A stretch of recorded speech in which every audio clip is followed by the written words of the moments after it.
আচ্ছা, আজকে দেখব হচ্ছে কেপিকেসির রাশিমালা কিভাবে বের করে এবং হচ্ছে কেপিকেসির ম্যাথগুলো আমরা কিভাবে করতে পারি সেগুলো। এখন দেখো, কেপিকেসি মূলত অ্যাপ্লাই হয় হচ্ছে উভমুখী বিক্রিয়ার ক্ষেত্রে। তো উভমুখী বিক্রিয়া যদি আমরা একটা নেই, সেই বিক্রিয়াটা হচ্ছে এ প্লাস হচ্ছে বি, এটা হচ্ছে সেই উভমুখী বিক্রিয়ার সাইন ইজ ইকুয়াল টু হবে, ধরো হচ্ছে আমরা যে কোনো কিছু ধরতে পারি, ধরো হচ্ছে সি প্লাস হচ্ছে এইটা হচ্ছে আমাদের উভমুখী বিক্রিয়া। এখন হচ্ছে আমরা এটার জন্য কেপি এবং কেসি আমরা ডিরেক্ট দেখব, কোনো বেসিক দেখব না, ধর হচ্ছে কীভাবে আমাদের রাশিমালা বের করা যায় সেগুলো দেখব। তো কেপিটা প্রথমত হচ্ছে আমরা কেসি দেখি। কেসি বের করতে হয় কিভাবে, তোমার হচ্ছে যেটা হচ্ছে লবে থাকবে হচ্ছে যেটা উৎপাদ, এই যে উৎপাদের ঘনমাত্রাগুলোর মানে উৎপাদের যে হচ্ছে সবগুলো ঘনমাত্রার গুণফল, আর নিচে হবে হচ্ছে বিক্রিয়কের ঘনমাত্রার গুণফল। তাহলে উপরে কি আছে, উপরে আছে হচ্ছে সি, এই হচ্ছে সি এর ঘনমাত্রা, এবং আরেকটা জিনিস যেটা এই সি এর মোল সংখ্যা থাকবে, ওই মোল সংখ্যাটা উপরে হচ্ছে পাওয়ার হয়ে যাবে। এটা আমরা লিখব, দেখো এখানে আছে সি আছে, আর এখানে হচ্ছে ডি, এটা হচ্ছে ডি এর ঘনমাত্রা সাইন এইটা, আর উপরে হচ্ছে এটার মোল সংখ্যা উপরে চলে যাবে। একইভাবে বিক্রিয়কের ক্ষেত্রে যদি আমরা লিখি, এটা হবে এ টু দি পাওয়ার স্মল এ, আর এখানে হবে হচ্ছে বি টু দি পাওয়ার হচ্ছে স্মল বি। এটা হচ্ছে কেসি এর রাশিমালা। আর আমরা যদি কেপি এরটা লিখি, তাহলে কেপি হবে হচ্ছে উপরে হবে উৎপাদের আংশিক ভগ্নাংশ, নিচে হবে হচ্ছে বিক্রিয়কের আংশিক ভগ্নাংশ। তো আমাদের উপরে যে ধরো সি এর আংশিক ভগ্নাংশ হবে পিসি, আর উপরে পাওয়ার কিন্তু হবে তার মূল সংখ্যা কত সি, ইন্টু এখন কি হবে ডি এর যে আংশিক ভগ্নাংশ এইটা, আর উপরে পাওয়ার হবে ডি। সেমভাবে বিক্রিয়কের ক্ষেত্রেও হবে P A to the power A into হচ্ছে P B to the power B. এগুলো হচ্ছে কেপি এবং কেসির রাশিমালা, আমরা এইভাবে বের করতে পারি। তো আমরা যদি এক্সাম্পল দেখি তাহলে আমাদের বুঝতে সুবিধা হবে। আমরা একটা এক্সাম্পল দেখি আগে, যে ধরো হচ্ছে একটা বিক্রিয়া, সেই বিক্রিয়াটা হচ্ছে PCl5 এর বিক্রিয়া। PCl5 এইটা ভেঙে হয় হচ্ছে PCl3, তারপরে হয় Cl2 এইটা, এবং এই দুইটাই হচ্ছে গ্যাসিয়াস ফর্মে থাকে, এবং এটা পূর্বেও গ্যাসিয়াস ফর্মেই ছিল। তো এইটার জন্য আমরা কেপি এবং কেসি এর রাশিমালা যদি লিখতে চাই, তাহলে আমরা কিভাবে লিখতে পারি, দেখো এইটা ছিল বিক্রিয়া। তো বিক্রিয়া যখন শুরু হয়নি, তখন সবেমাত্র শুরু হচ্ছে, তখন ধরে নেই এইটা 1 মোল ছিল। তাহলে বিক্রিয়া যখন শুরু হয় তখন কিন্তু উৎপাদ এখনও তৈরি হয় নাই। তো উৎপাদ যদি তৈরি না হয়, তাহলে উৎপাদের মোল সংখ্যা কত, 0, এইটাও হবে 0, শুধু বিক্রিয়কই থাকবে। এখন আমরা ধরে নিতে পারি যে কিছুক্ষণ পরে বিক্রিয়াটা চললো, বিক্রিয়া চলার পরে উৎপাদ তৈরি হলো। তো উৎপাদ কী পরিমাণ তৈরি হলো, যে হচ্ছে আলফা পরিমাণ তৈরি হলো। তাহলে আলফা পরিমাণ যদি উৎপাদ তৈরি হয়, তাহলে বিক্রিয়ক থেকে তো আলফা পরিমাণ কমে যাবে, এই যে বিক্রিয়ক থেকে আলফা পরিমাণ কমবে, এবং এখানে উৎপাদে আলফা মোল অ্যাড হবে, দুইটাতেই সেম। কারণ এখানে দেখো সামনে কোনো মোল সংখ্যা গুণ নেই। গুণ যদি থাকতো, ধরো এখানে যদি 2 থাকতো, তখন আমরা কী করতাম, এখানে 2 আলফা লিখতাম, এখানে 3 থাকলে আমরা এখানে 3 আলফা লিখতাম, শুধু এতটুকুই চেঞ্জ হবে। আচ্ছা, এখন দেখো, এখন এটার জন্য যদি আমরা কেসি এর রাশিমালা লিখতে চাই, তো আমরা কেসি ইজ ইকুয়াল টু কী লিখব, উৎপাদের ঘনমাত্রা, উৎপাদ কে ক্লোরিন আর হচ্ছে PCl3। তো এই হচ্ছে PCl3, এইটার ঘনমাত্রা। দেখো এটার সামনে কোনো মোল সংখ্যা গুণ নাই, তাই আমরা উপরে কোনো পাওয়ার দেইনি, এখানে হবে ক্লোরিন। আচ্ছা, ক্লোরিনের ঘনমাত্রা, নিচে হবে হচ্ছে বিক্রিয়ক কি PCl5, এটা হচ্ছে কেসি এর রাশিমালা। এখন আমাদের ঘনমাত্রা বের করতে হবে। এখন আমাদের ঘনমাত্রা ইজ ইকুয়াল টু আমরা জানি কি, ঘনমাত্রা ইজ ইকুয়াল জানি হচ্ছে মোল সংখ্যা বাই আয়তন। এটা তো আমরা জানি, কারণ আমরা জানি হচ্ছে C is equal two N/V, এই ফর্মুলাটা আমরা জানি। সেটা হচ্ছে সি হচ্ছে ঘনমাত্রা, N হচ্ছে মোল সংখ্যা, আর ডিভাইডেড বাই হচ্ছে আয়তন। তো আমরা একইভাবে এখান থেকে যদি PCl5 বের করি, PCl5 এর ঘনমাত্রা বের করি, তো PCl5 এর মোল সংখ্যা, এই যে PCl5 এর মোল সংখ্যা কত সাম্যাবস্থায়, এটা হচ্ছে সাম্যাবস্থায় PCl5 এর ঘনমাত্রা কত, 1 - আলফা, আর আয়তন এইটা। একইভাবে আমরা যদি PCl3 এরটা বের করি, PCl3 এর সাম্যাবস্থায় ঘনমাত্রা হচ্ছে আলফা আর আয়তন হচ্ছে ভি, কারণ আমরা হয়তো এই পুরো বিক্রিয়াটা একটা পাত্রের ভিতরে নিয়ে করবো, সেই পাত্রটার আয়তন ভি ধরে নিছি। একইভাবে আমরা লিখতে পারি এইখানে যে ক্লোরিনের যে ঘনমাত্রা এটা হবে হচ্ছে আলফা বাই হচ্ছে ভি, এতটুকু। তো এখন যদি আমরা এগুলো বসাই দিই এখানে, তাহলে PCl3 এটা হচ্ছে alpha by V into Cl2 হচ্ছে আলফা বাই ভি, আর এখানে হবে হচ্ছে 1 মাইনাস আলফা বাই ভি। তাহলে এখান থেকে যদি একটু সিম্পলিফাই করি তাহলে দেখাই যাচ্ছে যে উপরে থাকবে হচ্ছে আলফা স্কোয়ার আর নিচে থাকবে হচ্ছে ভি ইন্টু 1 মাইনাস আলফা। এইটা হচ্ছে আমাদের কেসিয়ার রাশিমালা। এখন যদি একইভাবে আমরা কেপি এর রাশিমালা বের করতে চাই, কেপি, তো আমরা তখন কি করব? এখন কেপি এর রাশিমালা বের করব। তো কেপি এর রাশিমালা বের করলে কি করতে হবে? উপরে হবে উৎপাদ, মানে উপরে হবে বিক্রিয়কের আংশিক ভগ্নাংশ। তাহলে বিক্রিয়ক কে ছিল? PCl3, এটা হচ্ছে আংশিক ভগ্নাংশ, ইন্টু ক্লোরিন ছিল, এটা হচ্ছে তার আংশিক ভগ্নাংশ, আর নিচে হচ্ছে উৎপাদের বিক্রিয়কের, তো এখানে হবে PCl5 এইটা। এখন আংশিক ভগ্নাংশ মূলত কি? আংশিক ভগ্নাংশ মূলত এটা আমাদের জানতে হবে যে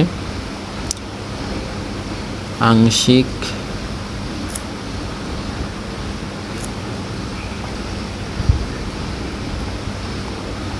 যেটা হচ্ছে ভগ্নাংশ, এটা হচ্ছে মূল ভগ্নাংশ ইন্টু হচ্ছে টোটাল চাপ। তো আমরা যদি PCl3 মানে হচ্ছে Cl3 এর আংশিক ভগ্নাংশ বের করতে চাই তাহলে মূল ভগ্নাংশ লাগবে। এখন আসি হচ্ছে মূল ভগ্নাংশটা মূলত কি। দেখো এইখানে এই পুরো সাম্যাবস্থায় বিক্রিয়াতে টোটাল মোল কত? এই তিনটার যোগফল।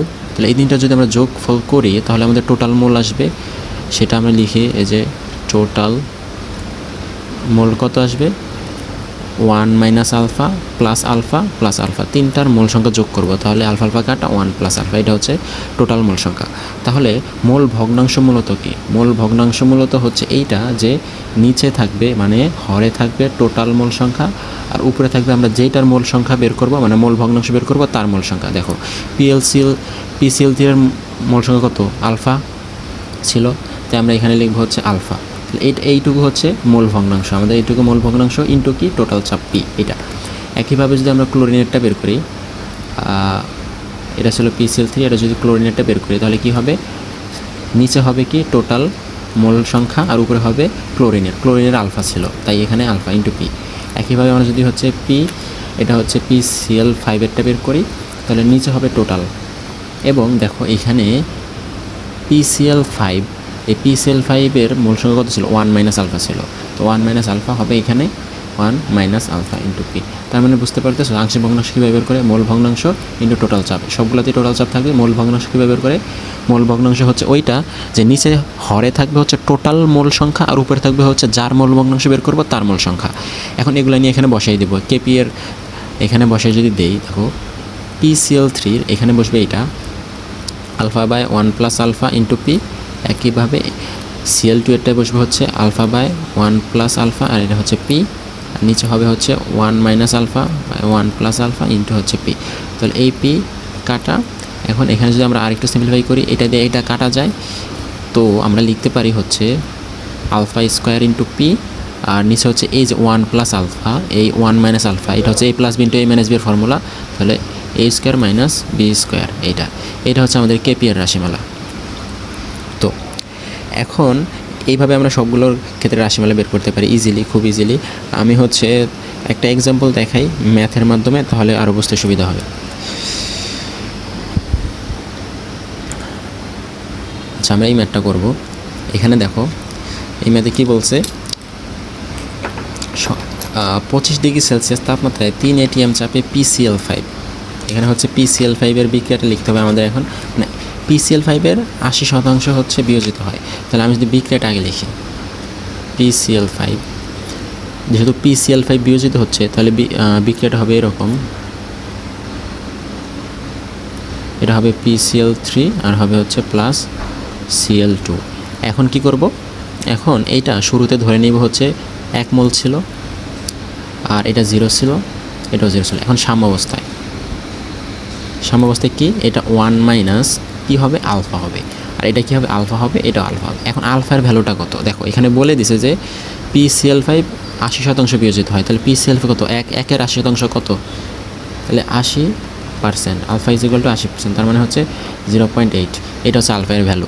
তো আমরা এখান থেকে বের করতে পারবো, এটা আমরা পরে বসাই দেবো। এখন কথা হচ্ছে বের করতে হবে কি আমাদের PCl3 এবং হচ্ছে ক্লোরিন এর আংশিক চাপ এবং কেপি বের করতে হবে। দেখো কেপি বের করতে হবে এবং এই দুইটার আলাদা আলাদা আংশিক চাপ বের করতে হবে। তো এখানে টোটাল মোল কত,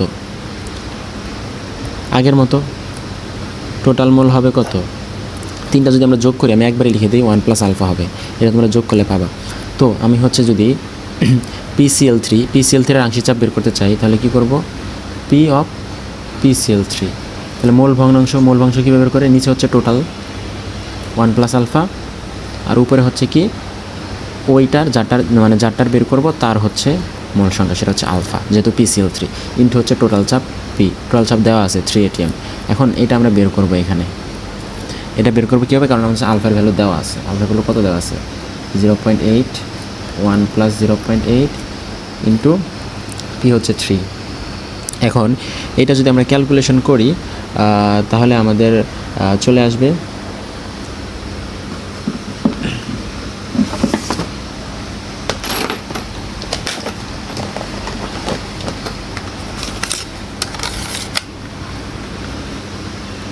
0.8 ডিভাইডেড বাই 1 প্লাস 0.8 ইন্টু 3, তাহলে এটা আসবে হচ্ছে আমাদের 4/3,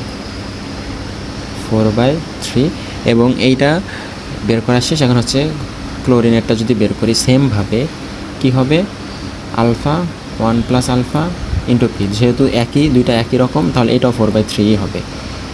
এবং আমাদের কেপি বের করার জন্য আমাদের PCl5 এরটাও বের করতে হবে। আমরা লিখলাম PCl5, এটা কীভাবে বের করবো, নিচে হচ্ছে টোটাল 1 প্লাস আলফা আর উপরে হচ্ছে 1 মাইনাস আলফা, যেহেতু PCl5 এর এইটা ইন্টু হচ্ছে পি, তাহলে এটা হবে 1 মাইনাস 0.8, 1 প্লাস 0.8 ইন্টু হচ্ছে 3। এটা যদি আমরা করি তাহলে আসবে হচ্ছে 1/3। এখন আমরা কেপি লিখব, তাহলে কেপি ইজ ইকুয়াল টু কী হবে, উপরে হবে হচ্ছে বিক্রিয়ক, তাহলে হবে PCl3 ইন্টু PCl2, আর এখানে হবে PCl5। সবগুলোর ভ্যালু যদি বসাই দিই, দেখো উপরে দুইটা কি 4/3 করে, তাহলে এটা হবে 4/3 ইন্টু হবে 4/3, আর নিচে হবে হচ্ছে 1/3। তাহলে এটা যদি আমরা সলভ করি তাহলে আমাদের অ্যান্সার চলে আসবে হচ্ছে 4/3 ইন্টু 4/3 ডিভাইডেড বাই হচ্ছে 1/3, এবং এটা আসবে হচ্ছে 5.33 এটা আসছে। এখন আমরা হচ্ছে কেপি বের করছি, কেপি যেহেতু বের করছি, এখানে দেখো তাপমাত্রা দেওয়া ছিল, আমাদের কোয়েশ্চেনে তাপমাত্রা দেওয়া ছিল, তাপমাত্রা। এখন আমি হচ্ছে একটা কথা বলে নিই, কেপি এবং কেসের যেই সম্পর্ক এটা বলি, KP is equal to KC into RT to the power del n। এই সম্পর্কটা আমরা মনে রাখবো, এটা হচ্ছে কেপি এবং কেসের ভিতরে সম্পর্ক। এখন del nটা কি, আর তো আমরা জানি মোলার গ্যাস ধ্রুবক, টি হচ্ছে তাপমাত্রা, কেপি কেসি, আর হচ্ছে del nটা কি। যখন একটা বিক্রিয়া লিখবো, যেমন আমরা হচ্ছে প্রথম যে বিক্রিয়াটা লিখছিলাম একদম শুরুতে, এই যে এই বিক্রিয়াতে দেখো del n মানে কি, del n মানে হচ্ছে মনে রাখবা উৎপাদের মোল সংখ্যা মাইনাস হচ্ছে উৎপাদের মোল সংখ্যা মাইনাস বিক্রিয়কের মোল সংখ্যা, এটা মনে রাখবা। এটার জন্য আমরা যদি লিখে দেখো এখানে উৎপাদের মোল সংখ্যা কত, এখানে 1, এখানে 1, টোটাল কত 2, তাহলে আমি যদি del n লিখি, উৎপাদ হচ্ছে 2 আর বিক্রিয়ক কত, এখানে 1, তাহলে হচ্ছে -1, তাহলে এখানে del n এর ভ্যালু হবে 1। এইভাবে হচ্ছে del n আমরা বের করতে পারি, কিন্তু খেয়াল রাখতে হবে সবগুলোর জন্য গ্যাসিয়াস ফর্মে থাকে।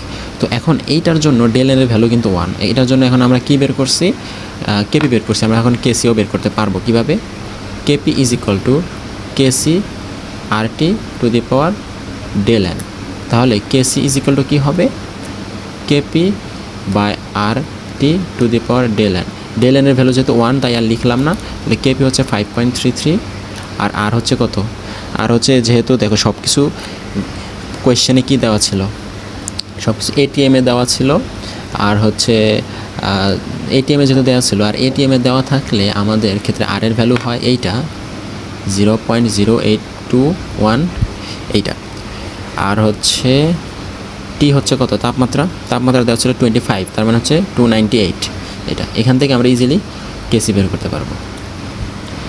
এখন আমরা হচ্ছে নেক্সট ম্যাথটা যদি দেখি, তাহলে এখানে কি বলছে দেখো, একটি নির্দিষ্ট তাপমাত্রায় 1 লিটার আয়তন দিয়ে দিছে পাত্রে এত মোল নাইট্রোজেন এবং এত মোল হাইড্রোজেনকে উত্তপ্ত করায় সাম্য অবস্থায় মিশ্রণের মোট মোল সংখ্যা পাওয়া যায় এত। বিক্রিয়াটির কেসি নির্ণয় করতে হবে। তাহলে আমাদের আগে বিক্রিয়াটা পূর্ণ করতে হবে। বিক্রিয়াটা কি দেখো, নাইট্রোজেন ছিল, তার সাথে কি হাইড্রোজেন। এইটা আমরা জানি যে নাইট্রোজেন আর হাইড্রোজেন যখন বিক্রিয়া করবে তখন উৎপন্ন হবে হচ্ছে অ্যামোনিয়া। এখন এটা যদি আমরা সমতা করি, অবশ্যই সমতা করতে হবে, তাহলে কি হবে, এখানে আমরা 2 দিব, এখানে 2 দিলে এখানে হাইড্রোজেন হয়েছে 6টা, তাহলে এখানে 6টা বানানোর জন্য এখানে আমরা 3 দিব। তো এখানে দেখো আমরা কিন্তু প্রথমে কি করতাম, অন্য অন্য ম্যাথে শুরুতে মোল 1 ধরে নিতাম না, এই যে এখানে 1 ধরে নিতাম, কিন্তু এখন 1 ধরে নিব না। কেন ধরে নিব না, কারণ আমাদের শুরুতে আগে বলে দিত না যে শুরুতে কত মোল আছে, কিন্তু এখানে বলে দিছে দেখো যে 1 লিটার একটি পাত্রে এত মোল নাইট্রোজেন ছিল, তার মানে শুরুতেই এত মোল ছিল। শুরুতে কত, এই যে 0.326 এটা শুরুতেই ছিল। এবং হাইড্রোজেন কতটুকু ছিল শুরুতে, হাইড্রোজেন শুরুতে ছিল হচ্ছে 0.439 এটা ছিল, ঠিক আছে। এখানে আবার 3 গুণ করে দিও না, কারণ এটা শুরুতেই ছিল যা, তার মানে টোটালি এতটা ছিল। এখন এইটা, এবং তাহলে শুরুতে কি উৎপাদ্য 0 থাকে, তাই হচ্ছে 0। হ্যাঁ, এখন আমরা লিখব হচ্ছে সাম্য অবস্থায়। সাম্য অবস্থায় যখন আমরা লিখব তখন কি, এখান থেকে এক্স পরিমাণ বা আলফা পরিমাণ যেটাই বলো তুমি, এক্স পরিমাণ যদি কমে যায় তাহলে 0.326 মাইনাস এক্স, আর এখান থেকে দেখো 0.439 মাইনাস, এখানে শুধু এক্স হবে না, দেখো 3 মোল যেহেতু, তাহলে এই পুরো বিক্রিয়ার সাথে সে 3 মোলে বিক্রিয়া করবে। তাহলে এটা যদি এক্স পরিমাণ কমে যায়, কারণ এটার আগে 1 আছে, এটা যদি এক্স পরিমাণ কমে তাহলে এটার আগে যদি 3 আছে তাহলে 3x পরিমাণ কমবে, তাহলে এটা হবে 3x। আর এখানে দেখো তাহলে এটা যেহেতু 1, এটা যেহেতু 3, এটা 1 মানে হচ্ছে 1x পরিমাণ কমবে, এটা 3x পরিমাণ কমবে, তাহলে এটা হচ্ছে 2x পরিমাণ উৎপন্ন হবে, এই 2x পরিমাণ উৎপন্ন হলো। এখন আমাদের বের করতে হবে কেসি। তো কেসি যদি আমরা বের করি, আমি আগে রাশিমালাটা লিখি, তাহলে কেসির জন্য আমরা কী লিখব, উপরে হচ্ছে উৎপাদ কি অ্যামোনিয়া, আচ্ছা অ্যামোনিয়ার ঘনমাত্রা, কিন্তু এখানে হচ্ছে স্কোয়ার হবে, কারণ দেখো সামনে হচ্ছে মোল সংখ্যা 2 দেওয়া আছে, আর নিচে হবে উৎপাদ কি, ধরো হাইড্রোজেনের জন্য পাওয়ার হবে 3, এই যে 3, এবং বাকি থাকে হচ্ছে নাইট্রোজেন। তো নাইট্রোজেনের জন্য কি হবে, পাওয়ার হবে 1, যেটা না লিখলেও চলে। তো এখন হচ্ছে আমাদের ঘনমাত্রা বের করতে হবে। আমি বলেছিলাম যে হচ্ছে ঘনমাত্রা কীভাবে বের করে, N/V, মোল সংখ্যা বাই আয়তন এখানে দিয়ে দিছে 1 লিটার। তো এখন আমরা বের করব এখানে। তো আমি এখানে হচ্ছে আরেকটা কন্ডিশন দিয়ে দিছে যে হচ্ছে সাম্য অবস্থায় মিশ্রণের মোট মোল সংখ্যা এত, মোট মোল সংখ্যা, তার মানে কি এই পুরোটা যোগ করলে কি মোট পাবো না আমরা। সাম্য অবস্থা মানে কি এইটা, এই সাম্য অবস্থায় এই যে সবগুলো মোল সংখ্যা যখন যোগ করবো তখন আমরা এইটা পাবো। তো আমরা এখানে প্রশ্ন মতে লিখতে পারি, প্রশ্ন মতে এটা আমরা লিখতেই পারি যে হচ্ছে এখানে কি সাম্য অবস্থায় মোট মোল সংখ্যা কত, 0.326 মাইনাস এক্স প্লাস 0.439 মাইনাস এখানে কত 3x প্লাস হচ্ছে 2x ইজ ইকুয়াল টু কত, এই টোটালটা মিলে হবে এইটা। এখানে বলেই দিয়েছে যে টোটাল মোল সংখ্যা পাওয়া যায় হচ্ছে 0.657 মোল এটা। তো এইখান থেকে যদি আমরা সলভ করি, এক্সের জন্য সলভ করি, তাহলে আমাদের এক্সের যে ভ্যালুটা আসবে সেটা আমি লিখি।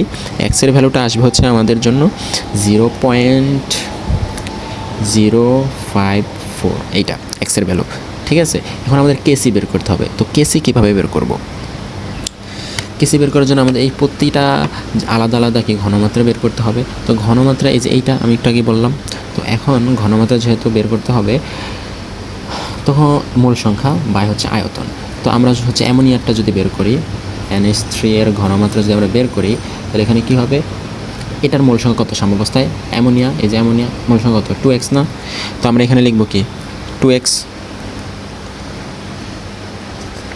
ডিভাইডেড বাই কত বলো তো, ডিভাইডেড বাই হচ্ছে আয়তন কত 1 লিটার, এই যে 1 লিটার 1 এইটা। তো এখন 2 ইন্টু এক্সের ভ্যালু কত 0.054, এবং এটা যদি আমি করি তাহলে চলে আসবে হচ্ছে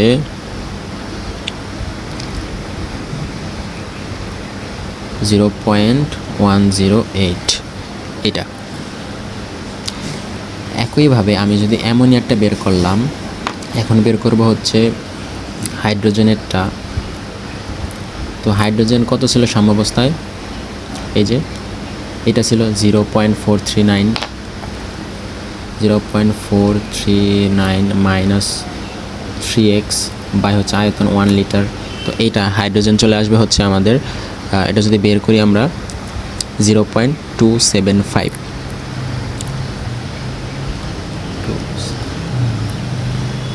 একইভাবে নাইট্রোজেনেরটাও বের করতে পারবো আমরা। নাইট্রোজেনের জন্য উপরে থাকবে হচ্ছে 0.326 মাইনাস x। বুঝতে পারতেছো তো, এই যে এখানে তার সাম্যাবস্থায় তার যেই ঘন মোল সংখ্যা ডিভাইডেড বাই হচ্ছে এই আয়তন ইজ ইকুয়াল টু কত হবে? এটা যদি আমরা করি তাহলে চলে আসবে হচ্ছে 0.272। এখন আমরা কেসি বের করব। তো কেসি ইজ ইকুয়াল টু, এই যে এগুলার ভ্যালু বসাই দিব। অ্যামোনিয়ারটা ভ্যালু বসাবো, কত আসবে? 0.108, তার উপরে স্কোয়ার। হাইড্রোজেনেরটা বসাবো, হাইড্রোজেনের কত? 0.275, এটা হবে হচ্ছে কিউব ইন্টু তারপরে কত? নাইট্রোজেন 0.272। এটা যদি আমরা করি তাহলে আমাদের জন্য এখানে কেসি চলে আসবে হচ্ছে 2.062 এইটা। এখন যেহেতু আমরা কেসি বের করছি তাহলে আমরা কেপিও বের করতে পারবো। মানে কেপি কীভাবে বের করবো বলো তো? কেপি ইজ ইকুয়াল টু কি? KC RT to the power del N. এখন আমি বলি এখানে ডেল এনের ভ্যালুটা কত হবে? দেখো ডেল এন, এটার জন্য del N is equal to হবে এইটার যে মোল সংখ্যা, উৎপাদের মোল সংখ্যা, উৎপাদের টোটাল মোল সংখ্যা কত? 2, যেহেতু এখানে 2 আছে, মাইনাস এটাতে কত? দেখো 3 আর হচ্ছে 1, তাহলে হবে 4, তাহলে 2 মাইনাস 4, এটা হবে -2। তার মানে এই ক্ষেত্রে ডেল এর ভ্যালু হবে -2। তাহলে এখানে কেপি যদি আমরা বের করতে চাই তাহলে কেপি, কেসি এর ভ্যালু, এই যে কেসি তোর ভ্যালু আমরা জানি, আর এর ভ্যালু আমরা জানি, টিও যদি দেওয়া থাকতো, কোয়েশ্চেনে দেওয়া নেই যদিও, যদি কেপি বের করতে বলে অবশ্যই দেওয়া থাকবে প্রশ্নে, তো এখানে হবে -2। এইভাবে আমরা আর কি কেপিও বের করতে পারবো।